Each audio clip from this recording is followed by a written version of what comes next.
Good morning, everyone. Would like to provide you with an update on the Southeast Seminole Heights murders. As you're aware, we have arrested Hal Donaldson III, 24 years old. This took place last night. If I could kind of remind you of where we stand, it was 51 days yesterday since the murder of Benjamin Mitchell, who was 22 years old. 2 days later, after Benjamin Mitchell, we had Monica Hoffa. Monica was 32 years old. She was just walking along the streets, minding her own business. On October 19th, we had Anthony Niboa, 20 years old.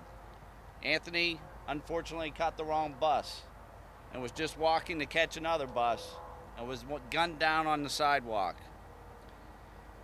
And then on November 14th, 26 days after Anthony Niboa was murdered, we had 60-year-old Ronald Felton gunned down in the middle of the street.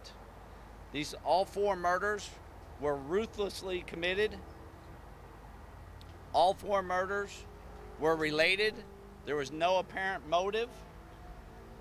And last night, or yesterday afternoon, it was about 2:30 in the afternoon when Hal Donaldson showed up at the McDonald's where he worked and gave a bag to a coworker. The coworker opened the bag when Mr. Donaldson left and found the gun inside. Didn't think much of it, just thought it was strange that there was a gun in there, and gave the bag to a police officer who was in the McDonald's. That was the bit of information that we were looking for. That is what we needed. The police officer called our operations center, and we took up the investigation immediately from there. And so you wonder what the gun, yesterday when I talked, I said I was guarded and but yet optimistic. And you're probably wondering why. Because the gun is what we needed. The same gun was used in all four murders. That was the bit of information that we would not release. If you recall, we gave a lot of information up front, but we did not release that. That firearm was used in all four murders. As our investigation continued into the early hours of this morning, we were then able to gather the probable cause and charge Hal Donaldson with 4 counts of first-degree murder. I would like to thank the citizens of Seminole Heights for their patience and support. You know, my heart breaks and grieves for the families of these 4 individuals that have been murdered and their extended families of friends that have really been gone through hell for 51 days. You know, I can't imagine what it's like as a father to bury a child, and what these people have had to go through is it's just cruel. I hope this brings this to an end for them, or at least it's the first day of the healing process for these families and for this community. Every day at the police department we would meet and we would discuss how many days it's been since this started, how many days it's been since the last murder. And finally this morning we were able to say that it was day 1 of the healing process. And so that is a good feeling for us. It's a happy day, but I can also tell you it's the beginning of a lot of work. We still have a tremendous amount of work to do to go ahead and get a conviction in this case, because that's when truly justice will be served, is when we get a conviction, and we have a tremendous amount of work to do, and we will get it done. If you see behind me, I have the families, but I have the extended law enforcement family with us. I have the ATF, Alcohol, Tobacco, and Firearms, is the unsung hero in this whole investigation. They have been involved since day 1, and they have been quietly behind us and working right along with us. The Federal Bureau of Investigation, they have been helping us. And since day 1, I have the Hillsborough County Sheriff, Chad Chronister. Chad's not only a good friend of mine, but he's a professional. Chad has talked to me almost daily. He has offered all the support and help that they can provide. And Hillsborough County Sheriff's Office has been a tremendous partner during the whole thing. The Florida Highway Patrol, everybody knows that Governor Scott has helped us. But the Florida Highway Patrol, the amount of troopers that were in this neighborhood and their presence is what allowed us to protect the rest of the city while we were able to investigate this, and build leads and bring this thing to an end. FHP has been invaluable. The St. Petersburg Police Department has been involved. I've been on the phone with Chief Holloway over in St. Pete, and they have been providing us with assistance. With the Pasco County Sheriff's Office, who has given us equipment, and Sheriff Nacco has been a big supporter. We have the USF Police Department has provided us with equipment, and the U.S. Marshal's Office has been involved also from day one. Mayor? Let me first of all compliment Chief Dugan on an amazing job. I knew when I made the choice of Brian Dugan as the chief that it was the right choice. And I think he has proved that over the last couple weeks. For 51 days, we had a neighborhood that was held hostage. We had neighbors that were living in fear. We had families that were devastated. We had a community that was on edge. This is a city that had just lived through Irma and has now spent the last 51 days dealing with a serial killer. It has been a challenging time for us. But I will tell you in no uncertain terms that I could not be prouder of this city and could not be prouder specifically of the neighborhood that we stand in today in Southeast Seminole Heights. The neighbors that you see, some of whom are here behind us, stood with us throughout this entire process. They took care of the cops, they looked after each other, they took care of the families, they took care of the victims' families, and they reminded all of us of what is good about Tampa, Florida. The law enforcement personnel that have been involved in this from day one, Chief Dugan has talked about them. I can't not speak highly enough. It didn't matter what color your uniform was. All that mattered is that we were going to catch a killer. They were out there day in and day out. Some of them unseen, most of them unheralded.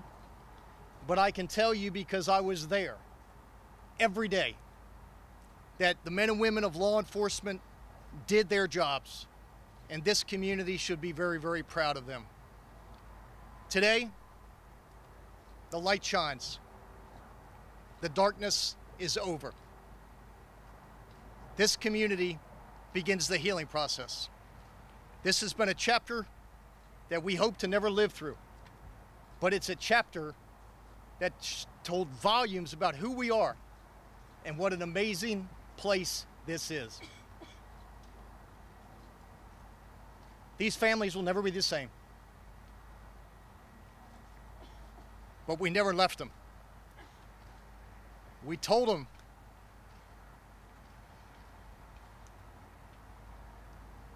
that we would never leave them. We did our job. Let the healing begin.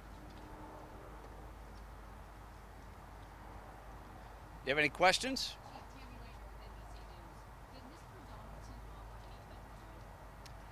You know, one of the disappointment, he was cooperative, but he did not tell us why he was doing this. And, you know, there's been very many frustrating things during this whole process. We were really hoping to find out what was driving him to do this. We don't have those answers yet. You know, it's an ongoing investigation. We're going to speak to a lot of people. Now that we know who did this, we're going to have a lot more tips, a lot more information.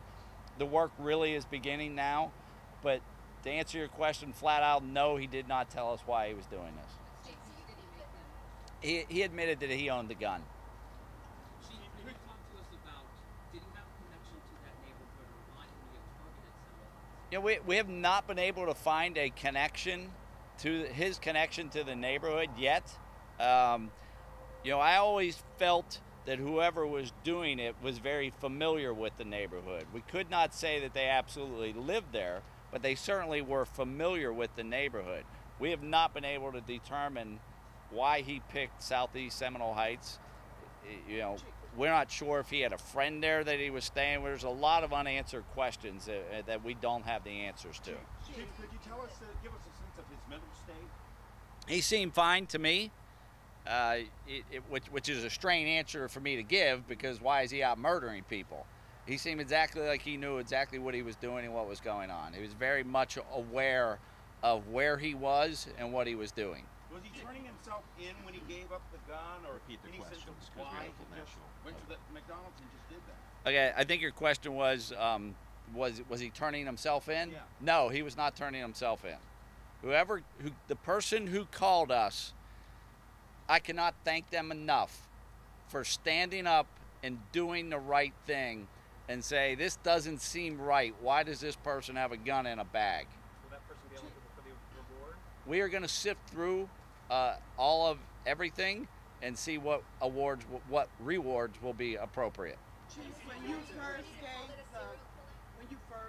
all first released the possible description, he was described as the light complected African American. This guy's darker than me. What made you all feel like he was a light complected? Okay, the question was about his description and his complexion. You know, we relied on a witness to provide us with that information. You know, this evolved very quickly yesterday. Once we looked at the gun, the type of the gun, and the ammunition, that's what gave us the optimism that we might be onto something. How long were you on to him before yesterday? There were cell phone records seem to indicate that maybe you had already gotten those records and just needed a break to... We didn't have anything until about 2:39 yesterday afternoon. That is the first contact that we had with Donaldson. I think that's safe to say now. He's killed 4 people. So.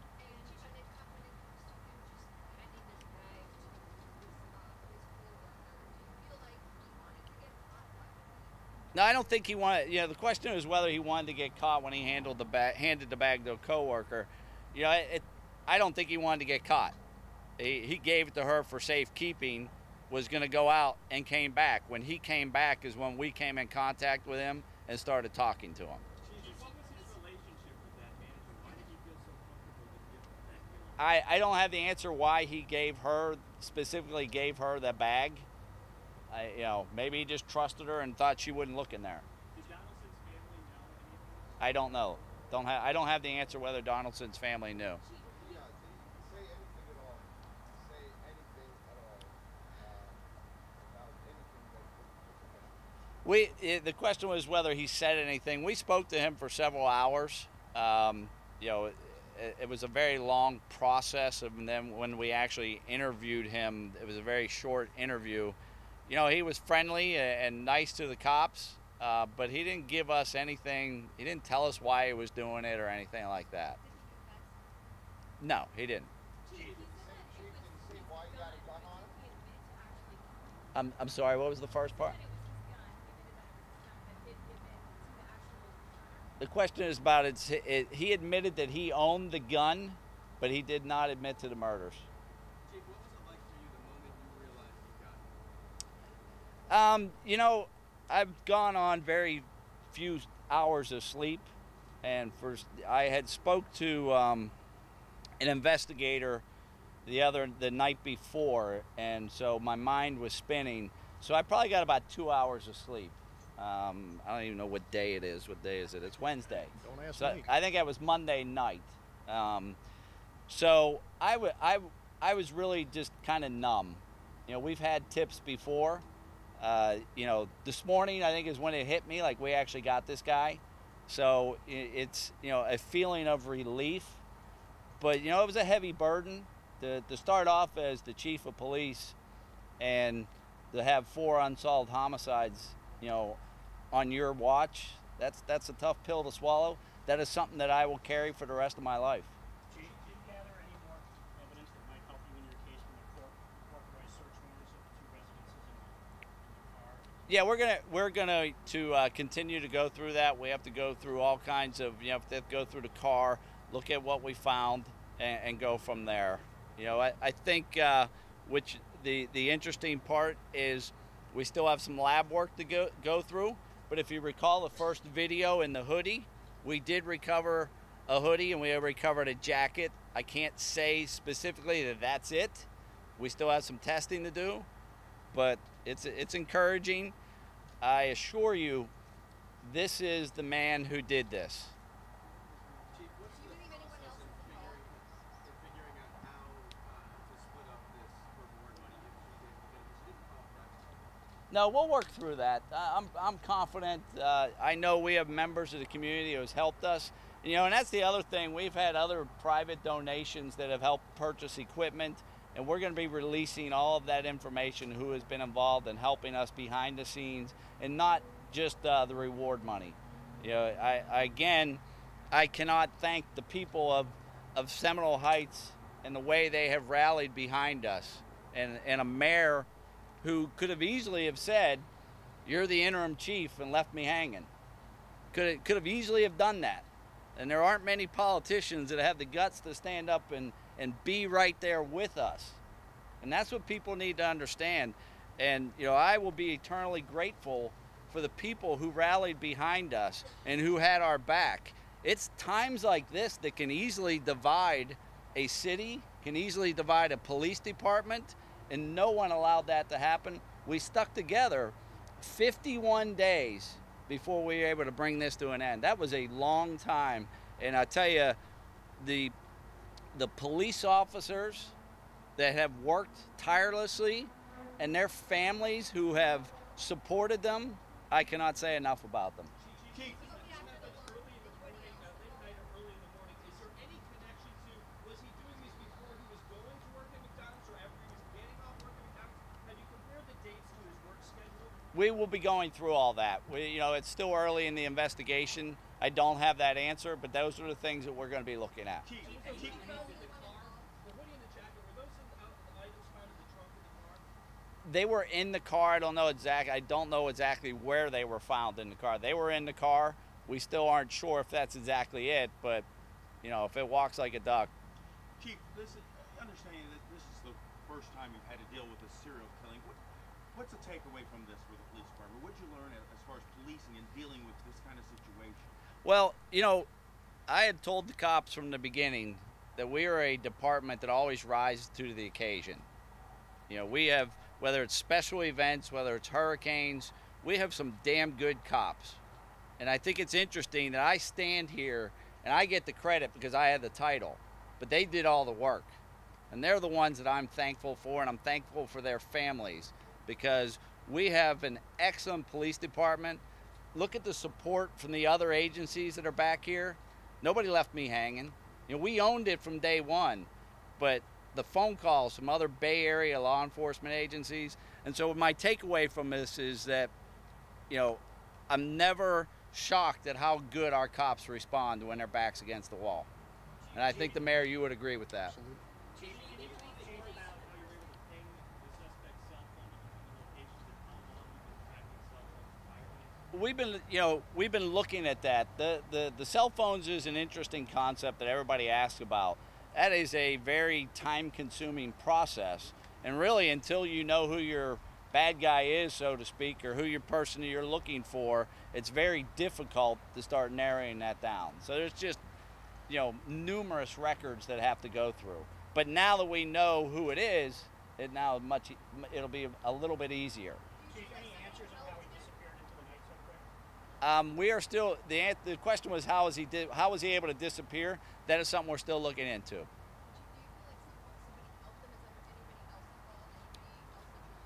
I have, at this point, we have no reason to believe that anyone else was involved.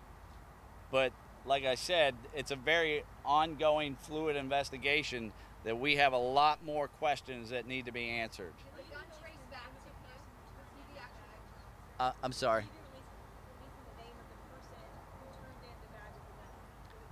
Yes, we eventually will be releasing the name of who helped us with this investigation, who he gave the gun to. I would think we'll end up having to do that.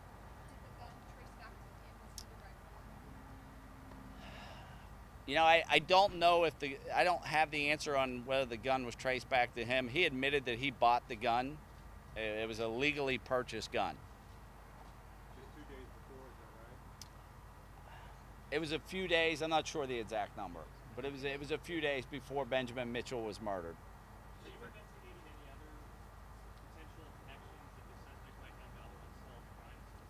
Yes, we will be reviewing all of the unsolved crimes that we have, and we will be in touch with whatever jurisdiction he's lived in prior, and tell them what we have. You know, I have no reason to believe at this point that he's involved in anything else. But, you know, we have to take a look at everything, which we've been doing. But we need to make sure wherever he's lived in the past that we let them know. Does that include Dante Lampkin's chief? What's that? Dante Lampkin's chief, does that include the case? The Dante Lampkin's case? Yeah, at this point we don't think it's related. We've never thought it was related, but we're taking a look at it. Do you have discussions with the state attorney about the ultimate penalty for this crime?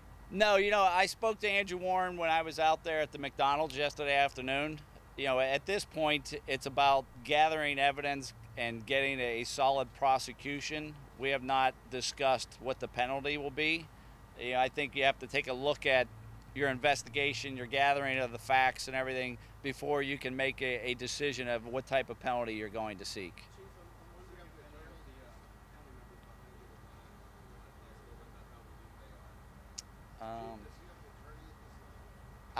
Not that I'm aware of, but I don't know.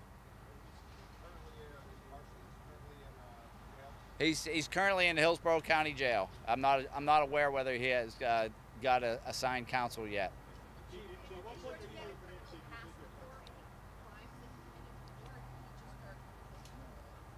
We've had no contact with him in the city of Tampa. As far as I know, he has no criminal history. Chief, you're confident that you have the man, the right man in custody. How confident are you right now with the evidence that this could lead to a conviction? How confident? Oh, 100%. 100%. We wouldn't arrest somebody if we didn't think they're the ones that did it, especially in a case like this. We were very careful last night. You know, when you look at how normally we as a police department and how most police departments handle things, we got right out in front of this, if you recall. When Monica Hoffa was murdered, we took a hard look at that. She was found on a Friday morning. At 1 o'clock Friday afternoon, I sat down with my commanders who briefed me and said, we may have a problem here. We didn't have ballistics back, but we knew it was within a few blocks of Benjamin Mitchell. We knew it was the same type of gun based upon the evidence. And we went out there and put ourselves out there and said, we think we have a problem. Now, no chief of police, no mayor wants to put that type of information out because you could cause a panic. But at the same time, it's a matter of public safety. And so you had to tell people what's going on. Last night when we did the press conference, we still were crafting the probable cause and putting the charging documents together, and yet we had another press conference because we knew it was our guy, and we wanted to put the word out there so the people of Seminole Heights could get some sleep.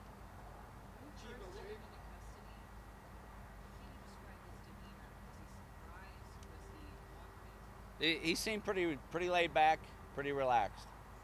Chief, at what point do you start scaling back the patrols? Well, we started that last night. I mean, obviously the city, we're still going to protect the city, but FHP will be able to go back to their normal duties, and we'll be able to put people back to their normal patrols and everything.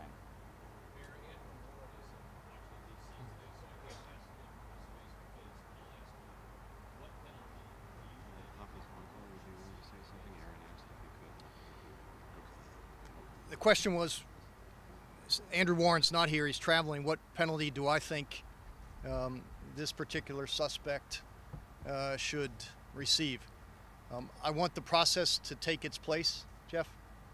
I think it's appropriate that the process take its place. I think at the end of this, if he is found to be guilty, he should die. It's that simple. Someone had asked about the families. If anybody you want to come up and speak? This is Monica Hoffa's uncle. Yes, sir. I just want to thank all the local law enforcement agencies and everybody that went together and came together as a community. It took people like you to keep it out in the air and out in the nation so everybody's alert and aware to watch their own backs. Like he was saying before, if you were going outside by yourself, you were either a victim or a suspect, and that was really helpful for the community, so we didn't have an extra murder. Thank you very much for your law enforcement. We want to thank the governor for everything, that he released all the assets to federally grant these people all the funds. Thank you so much for everything.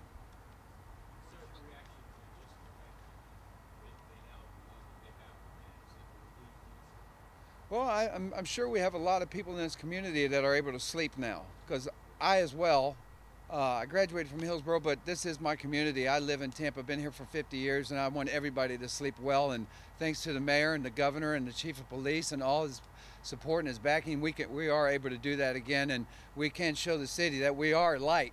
We are not shadowed by this whatsoever. We have been shining through Super Bowls, we've been shining through everything else, and we will shine on through this, and we will make every single one of them. Benjamin, Monica, Anthony, and Ronald, we will not let their names die in vain. Robert Hoffa. Thank you, everyone. Good job. Thank you, Chief. All right. Thank you, Mayor. Very much. This is Casimir Nyboa. This is Anthony Nyboa's father. If you will recall, he has expressed some frustration during this investigation, and I want you to please be cognizant that if you had to bury your own child, you might be frustrated in how fast the investigation was going along. I would never question anyone, a grieving father, for expressing any questions on how we went about this investigation. So when you ask him questions, please remember he's a grieving father and is going through something that no one should have to do. Casimir? What went through your mind when you heard that it arrested him? Finally relieved that now you go into the next phase. Try I got all the kids, I got all the children, and now at least we're not looking no more for this person.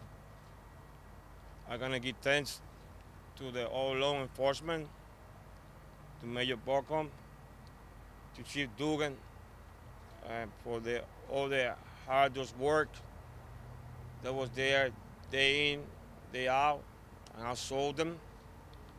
I know few moments, it's not a question, I became like, I don't know, you want to see this person apprehend, and sometimes out of your grief, you might say something like, what's going on,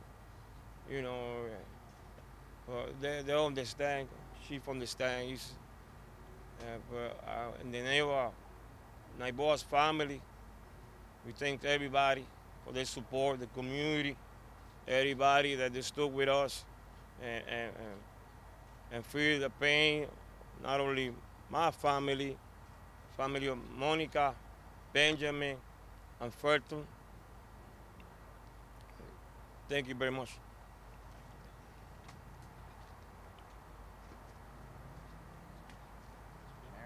Nope. All right. We're good. The sun is shining. Tampa's ready to move on. Turn that page. Thank all of you for helping us tell the story.